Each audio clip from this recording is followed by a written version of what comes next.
Você já começou o dia com um tapa na cara em forma de crítica? Te disseram, seja mais duro, seja mais incisivo, seja mais e mais.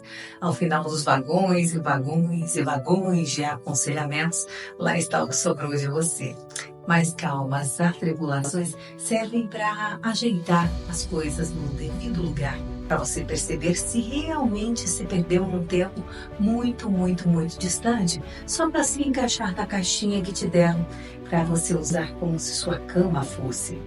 Ou será que realmente o mundo não entende a importância da pluralidade dos perfis em um ambiente, seja ele profissional, seja ele pessoal? O que seria do azul se só fosse o rosa? O que seria do silêncio se só fosse o barulho? Se no final de toda essa trajetória você realmente percebeu que dá para melhorar e que se pode melhorar, vai lá e o faça. Senão, permaneça no DNA.